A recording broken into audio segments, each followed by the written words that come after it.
Hey everyone, welcome back to my podcast. And if you're new here, I'm really glad you're with me today. Today we are diving into something that touches almost all of us: practicing self compassion in a world that seems to demand perfection. To make it easier to follow, I'll break it down into various steps. So feel free to think of these as numbered steps as we go.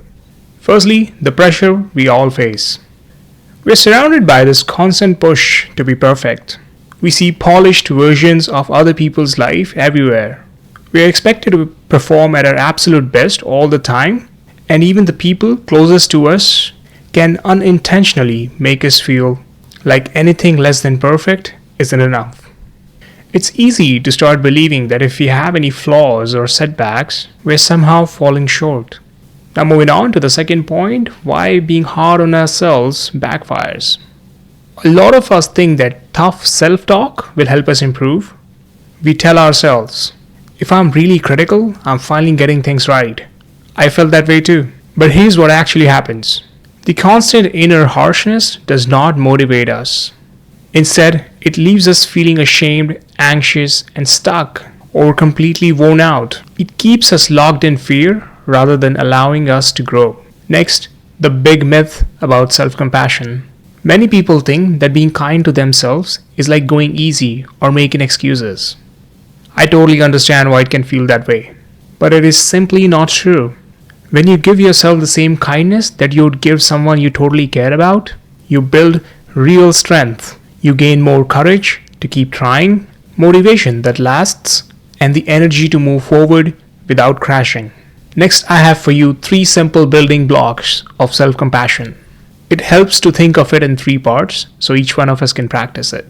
1. Noticing when you're struggling, or exaggerating it, or keeping it aside. 2. Remembering that making mistakes and feeling hurt is part of what every human being experiences. No one is alone in it. And 3. Choosing to speak to yourself with warmth and understanding instead of judgment. Now I'll share some small ways to bring this in your daily life. Here are a few gentle practices that have made a difference for me, and might for you too. Pay attention to the words you use with yourself when something goes wrong. Would you say the same things to someone you'd love? If not, try softening them. In a difficult moment, you could quietly tell yourself, "This feels really hard right now, but that's okay." Or try placing a hand gently on your chest. It's a tiny gesture, but it can make your body feel that you're there for yourself. Now, once we are through all these steps, let's talk about the freedom that comes with it. When you start practicing this, there's something important that shifts. You finally allow yourself to be human. You stop waiting until everything is perfect before you take a chance, learn from a setback, or show up as your real self. And that's often exactly when the most meaningful progress happens.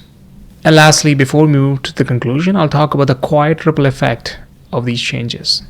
The kinder you become to yourself, the more naturally you bring patience and understanding to the people around you. You judge less quickly, you're more present, and you help create a gentler space for everyone. As we come to the end today, I really want to hear this. You don't have to prove that you're allowed to be kind to yourself. You don't have to fix everything, reach some perfect version of you, or wait until you feel good enough to treat yourself with kindness. That worthiness belongs to you right now, the way you are, doing your best in this complicated life. Being compassionate with yourself isn't about lowering your standards.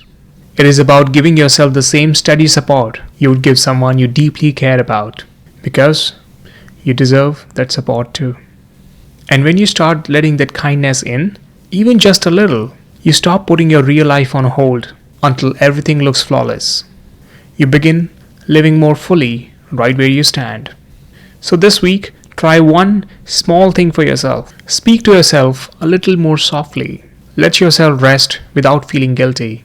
Forgive one small mistake. You've carried the weight of being your biggest critic for a very long time. It is now time to become your safest place. Thank you so much for spending the time with me today. Be extraordinarily kind to yourself. You're worth it just as you are. I'll see you in the next episode. Take care.